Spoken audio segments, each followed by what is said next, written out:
ಇವತ್ತು ನಾನು ಬರೆದಿರೋ ರಂಗೋಲಿ ಇದು.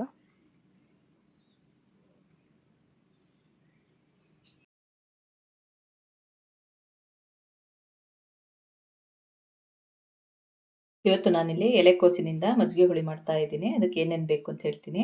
ತೆಂಗಿನ ತುರಿ 1 ಚಮಚದಷ್ಟು ಅಕ್ಕಿಯನ್ನು ನೆನೆಸಿಟ್ಕೊಂಡಿದ್ದೀನಿ. ಜೀರಿಗೆ, ಸಾಸಿವೆ, 1-2 ಹಸಿಮೆಣಸು ಸಿಗದಿಟ್ಕೊಂಡಿದ್ದೀನಿ. ಕರಿಬೇವಿನ ಸೊಪ್ಪು, ಕೊತ್ತಂಬರಿ ಸೊಪ್ಪು, ಎಲೆಕೋಸನ್ನು ಸಣ್ಣದಾಗಿ ಹೆಚ್ಚಿಟ್ಕೊಂಡಿದ್ದೀನಿ. ಇದರಲ್ಲಿ ಮಜ್ಜಿಗೆ ಹುಳಿ ಎಲ್ಲರೂ ಮಾಡಲ್ಲ. ಇದು ಟೇಸ್ಟ್ ಒಂಥರ ಡಿಫ್ರೆಂಟ್ ಆಗಿರುತ್ತೆ. ಹೇಗೆ ಮಾಡೋದು ಅಂತ ತೋರಿಸ್ತೀನಿ. ಇಲ್ಲಿಗೆ ಎಲೆಕೋಸನ್ನು ಬೇಯಿಸ್ಕೊಳ್ತೀನಿ.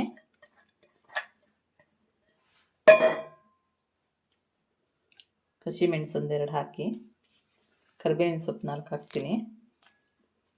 ನೀರು ಹಾಕಿ ಬೇಯಿಸ್ಕೊಳ್ತೀನಿ.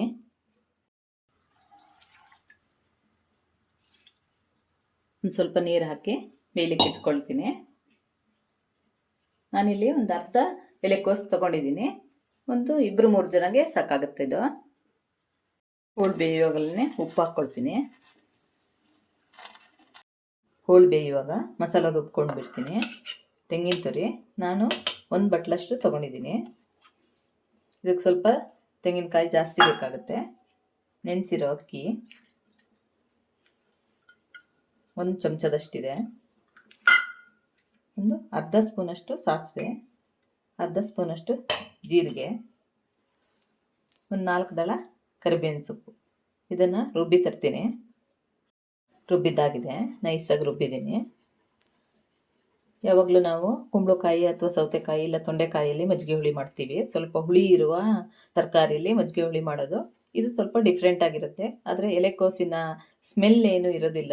ಟೇಸ್ಟ್ ಒಂಥರ ಡಿಫ್ರೆಂಟಾಗಿ ಚೆನ್ನಾಗಿರುತ್ತೆ. ಗೊಜ್ಜು, ಚಟ್ನಿ, ಪಲ್ಯ ಯಾವುದಾದ್ರೂ ಮಾಡಿಕೊಂಡಾಗ ಸೈಡ್ ಡಿಶ್ ಆಗಿ ಈ ಮಜ್ಜಿಗೆ ಹುಳಿಯನ್ನು ಮಾಡ್ಕೊಳ್ಬೋದು.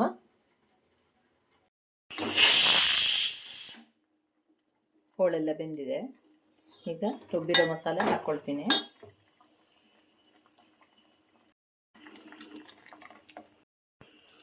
ಜಾರ್ ತೊಳೆದಿರೋ ನೀರು ಹಾಕ್ಕೊಳ್ತೀನಿ.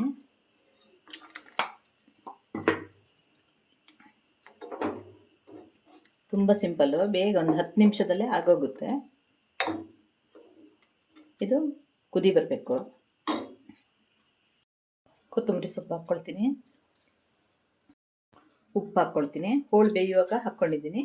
ಈಗ ನೋಡಿ ಹಾಕ್ಕೊಳ್ಬೇಕು. ಇದು ಜಾಸ್ತಿ ಕುದಿಬಾರ್ದು, 1 ಕುದಿ ಬಂದರೆ ಸಾಕಾಗುತ್ತೆ. ಕುದಿ ಬರ್ತಾ ಇದೆ, ಸಾಕು. ಇದು 1 ಸೌಂಟಿನಷ್ಟು ಮೊಸರು ಹಾಕ್ಕೊಳ್ತೀನಿ, ಅಂದರೆ ಮಜ್ಜಿಗೆ.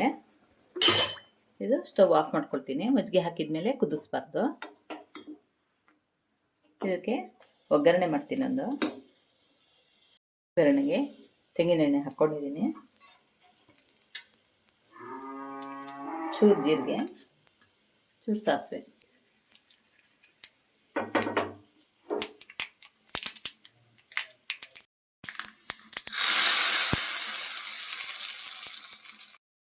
ಇವತ್ತು ಮಲೆನಾಡು ಸ್ಪೆಷಲ್ಲು ಮಜ್ಜಿಗೆ ಹುಳಿ, ಎಲೆಕೋಸಿನ ಮಜ್ಜಿಗೆ ಹುಳಿ ಮಾಡೋದು ಹೇಗೆ ಅಂತ ತೋರಿಸಿದ್ದೀನಿ.